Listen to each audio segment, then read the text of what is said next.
In the beginning, there was fog and fear. After being gone for 2 or so years, it was hard getting back with so many people again, and people who I haven't talked to in years at that point. It was hard making those connections again with those people, and it felt different. It didn't matter who I was with, but each person felt different. People got taller, their names were different, they looked different, they felt and acted different, and some of the people I wasn't close to before I were now spending most of my time with, and the people who I was close to, I felt more disconnected to. I suppose being away for so long will do that to you. I remember the first week or two, I couldn't sit still and it was cold. I remember sitting in my seat and sweating cold bullets in my stomach, being able to sit still and just complete and utter anxiety and fear. It was an interesting feeling, but I eventually got over it. It just took time to adjust to being with my friends again. I sat alone a lot during those few weeks, and I made new friends after some time, and I began sitting with them again. It it was a reintroduction to being around people again, and it was hard. I suppose part of the issue was whether or not they remembered me or, thought about me at all. Was I just a relic to be forgotten? But I eventually worked through it and got over it. Catcher in the Rye was one of the books we read this year, and I know not many people didn't like it. I thought it was an alright book, but people for some reason didn't like it. I suppose the lack of action was concerning, but I think the best stories are the ones that involve drama in people's day-to-day lives.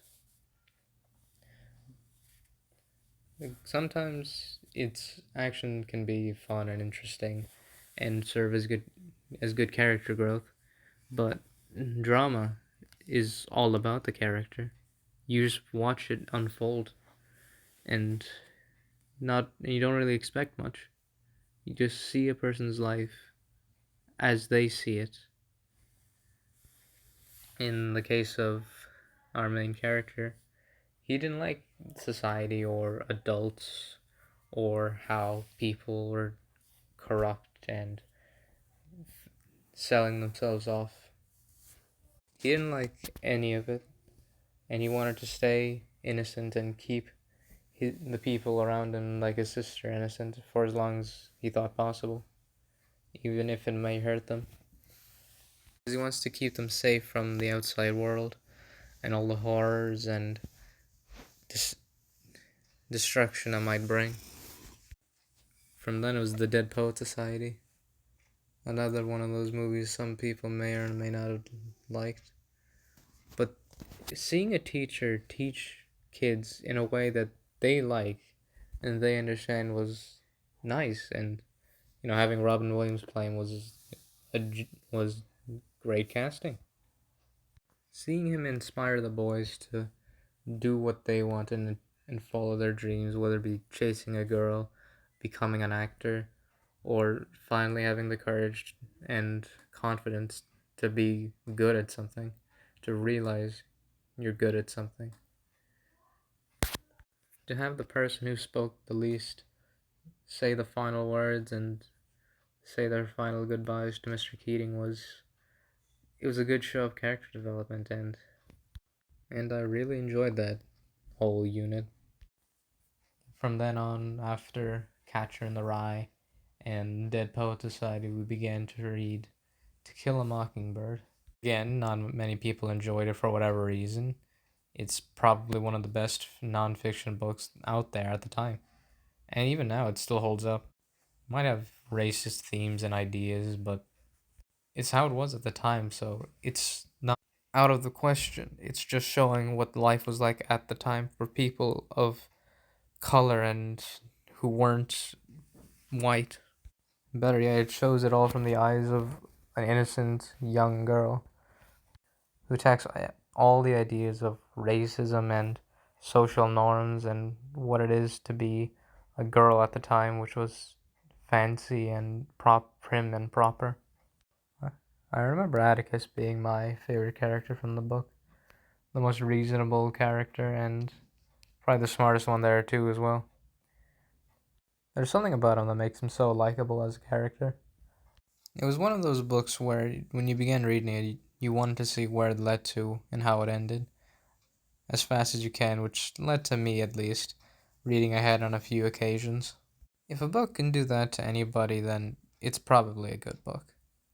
Or at least an engaging one, whatever you'd like to call it. During this time, there were also other things that confused me. It felt almost as if on the clock every day, every week of that whole quarter, I began getting strange feelings of fear and anxiety. They would happen completely at random moments, without warning. I was like being shot and having to realize what just happened, and then having to feel all that fear, anxiety, and your heart in your chest just wanting to pound and burst out. I haven't told anyone about this, and this is the first time I've ever talked to somebody about it. We're supposed to having people listen to it. I still don't know what caused it, or what causes it to still happen. The only thing is now it doesn't happen as consistently and frequently. I suppose that must be a good sign that I'm improving in some way. Though I don't know if that's really true anymore. I don't know if I'm improving or have changed in any way at all. And now marks the beginning of the end, the fourth and final chapter of this first year in high school. All I can really say, it's been a good year, for me at least. There's been a lot of stress from this house of education and the house I go to every day, the bed I sleep in, and the people I have to see every day. To know now that it's soon coming to an end is good. It feels amazing, and it feels like I'm finally being set free for about 3 months at least. But I will enjoy that as much as I possibly can. Having people that I can now spend time with over the summer playing video games and whatnot feels good. This whole poetry unit's been interesting as well.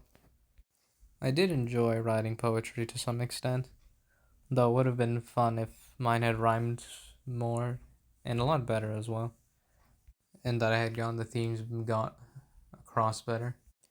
It was fun seeing pictures and turning them into poems, and then taking several of those pictures and writing an interconnecting, interweaving story between them.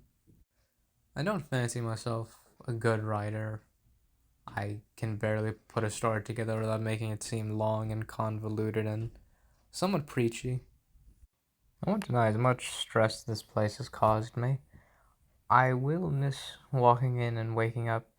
Actually, no, I won't miss waking up at 7 in the morning every day, but I will miss seeing my friends' faces every day and talking with them and, playing video games with them in the middle of class, but I digress. I won't miss the homework and the assignments and all of the things I had to do at home when I could have been spending all that time doing nothing in my leisure. It feels kind of strange having it all end like this. It feels so quiet, and not that it should end just yet, which it won't, since I'll be back in 3 months, just as everybody will. But it's an interesting feeling knowing that it's all going to come together at the end at some point. Interesting feeling to know that we've all changed in some way this 180 days of school. Can't really tell if I've changed, but I suppose I still have time to figure that out. And what the future holds from now on will be interesting.